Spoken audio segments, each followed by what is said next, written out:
Yeah,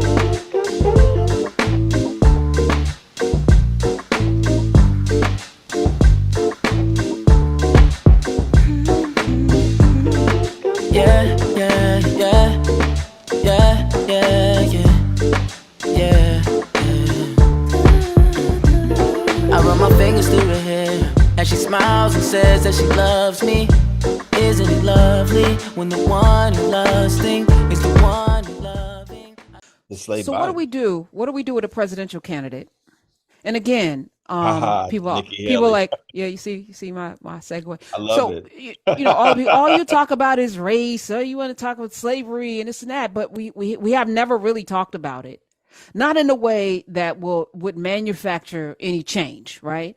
So No. as soon as we start to have this, connect these dots, and we have to connect the dots in order to have the real conversation, Yeah. right? I'm not using this. I'm not a victim. These things happen. They happen epigenetically to me. I'm going to make the connection, but we have to tell the truth about a thing, right? Veritas is the guiding factor, right? So Nikki Haley, whose father taught at an HBCU because he couldn't get hired anyplace else, That's right. as a man that wore a turban of a dark complexion, Yep. couldn't get hired at a white school, worked at a HBCU his entire career. Nikki Haley was raised on the campus of an HBCU. Yep. People need to know that, right? Right. Much the way Kamala Harris was raised, her mother was a civil rights activist in Oakland, in California. Yep. She grew up in the wake of that. Nikki Haley has a similar background, raised on the campus of an HBCU, so she knows better. That's right. So how in the hell does she get up when she said, let's play the clip because this happened during the break. Everybody was talking about it. We're going to bring it because it's full circle. We got to tell the truth. Play it, Smiz. Please, what was the cause of the United States Civil War?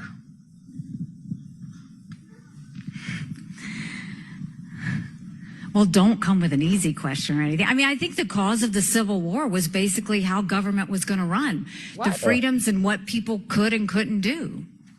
What do you think the cause of the Civil War was? I'm not a president. I want to see your view on the cause of the Civil War.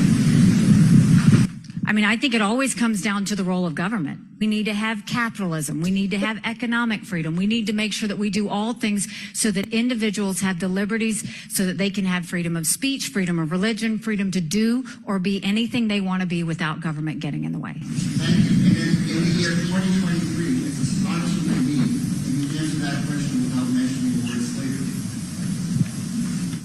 What do you want me to say about slavery? No, you answered my question. Thank you. Next question. Wow.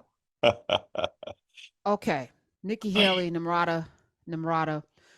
Her dad got a PhD in '69, moved to South Carolina. He became a biology professor at Voorhees College, historically Black Institute in Denmark, South Carolina. He retired in 1998. She spent her childhood on the campus of Denmark, South Carolina's HBCU, Voorhees College. For her to talk about freedom of the government, freedom, and you got to listen for the freedom, because there's a brother from North Carolina who called up talking about freedom of speech. They're using the same argument, Kevin Powell, to say their freedoms are being infringed upon by the Biden administration. We can't just go around, call people N-words and carry our guns and do the things we used to do, lynching people stuff. We can't even fly a Confederate flag. Damn it. We don't have no freedom anymore in this country. And these people coming in here telling us what we got to do. And then she's parroting something that she knows is absolute BS.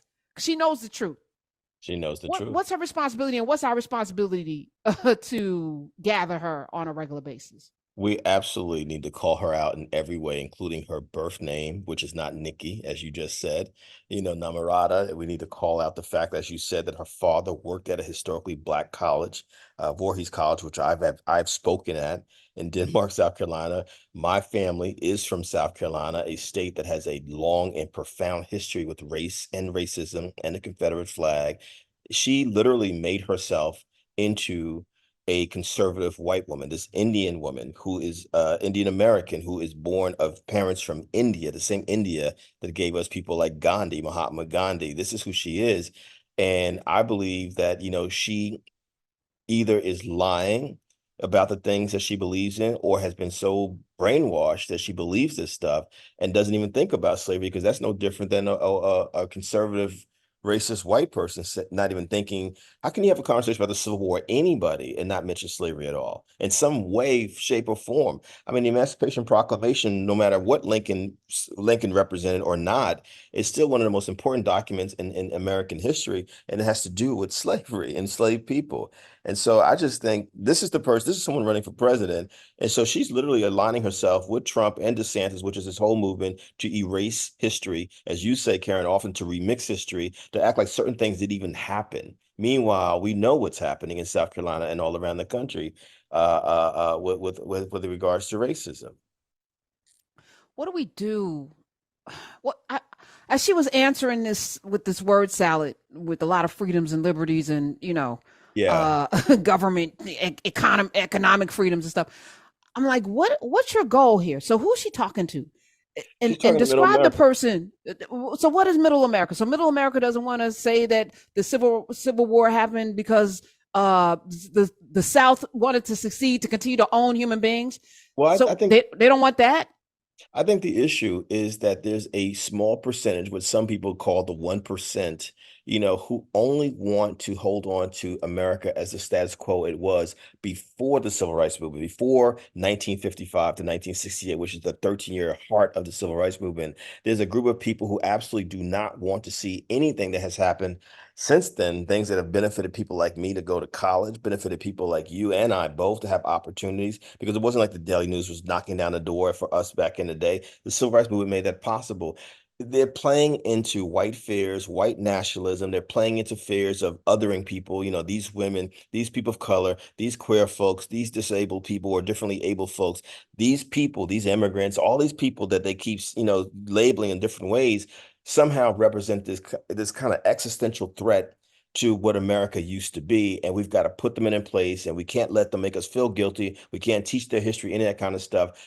And since they're being manipulated, they're being brainwashed. I'm talking about Middle America, and they don't even realize it, because these same people who are so upset about Black folks and women and immigrants, et cetera, every Sunday, they sure as heck watching the NFL football with 80% Black men playing football. They sure as heck worshiping Black football players, Black basketball players.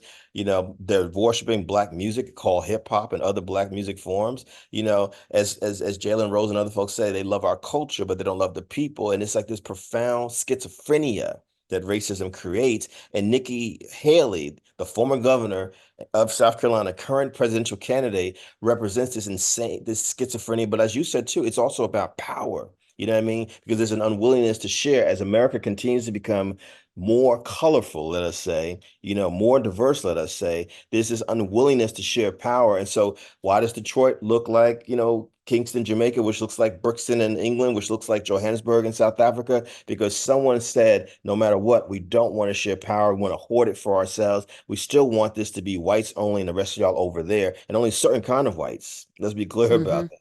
You know what I mean? And that's what's happening. That's what Nikki Haley represents. And so it's purposeful confusion. So I don't know if it was word salad or she just purposely left it out, but it's a way to continually miseducate people. You're going to talk about the Civil War, but you're not even going to mention slavery. And you represented the state of South Carolina, which was in the midst of the Civil War. Yeah. Well, she tried to defend herself. And let me just say, all of these places looking the same. And then you demonize those people and say that it's because of them. It's their fault. Yeah. It's their fault that they live in ghettos. Yeah. It's their fault. Oh, yeah. Let's stop doing that to each other. How about that? Because you made it out. Because, there's always that exceptional Negro story. Well, I made it out. Why can't you? The system is only designed for one or two of us to make it out. And then you want to beat your chest and be the magical Negro as if something was special about you. Yeah, you might have done some things, but the things you were lucky or you were picked. And if you were picked, what were you picked for? Ask yourself that question. As a potentially formerly picked person, I could speak very Me too. confidently about what that looks like and why. 866-801-8255. We're going to take a call, but before we do, let me play Nikki Haley's defense of her commentary. Play it, Smith, because we're fair. I guess if you grow up in the South, it's a given that it's about slavery. To me, it was about what freedom. What do you do? It's bigger than slavery. That was such a stain on our history. But what do you take from it going forward? Yes, of course, slavery can never happen again. But going forward, doesn't that mean we should focus on the freedoms of people to live their life, not to have government, not to have any other person tell them what they can and can't do? That's been trampled on the past few years. That's the part we've got to make sure we never take anything away from. So look, I mean, you guys can make it about something else, but if you look at my record in South Carolina, and what I'll tell you is, yes, you can acknowledge a point in history, but what do you do with that point in history? You got to make sure the lessons constantly go forward so that we never see it again. But you're in a party that wants to erase all history from all of this. She's such a liar. Yeah. Nikki yeah. Haley is a liar. Yeah. I mean, it's not freedoms. You know, if you want to talk about freedoms in America, there's no even semblance of freedom without the struggles of Black people from being enslaved right through the Civil Rights era, right through Black Lives Matter, recent times. It's always been us as the spiritual force that has forced any kind of change. Any minuscule changes that we have seen has come from Black folks. And so to talk about the Civil War and ignore completely Black people, you know, not just as enslaved people, but as human beings who helped to force this conversation, which is what the Civil War became, a conversation, says that you could care less about Black people and you really don't care about anyone but your own presidential and power aspirations. 866-801-8255. Kevin Powell, that's his name. Grammy nominated spoken word artist and author of 16 books. Grocery Shopping with My Mother. It's the latest, and it's also an album.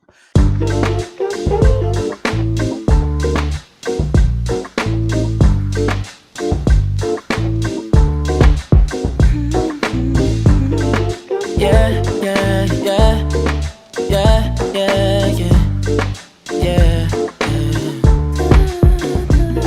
I run my fingers through her hair as she smiles and says that she loves me. Isn't it lovely when the one you're lusting is the one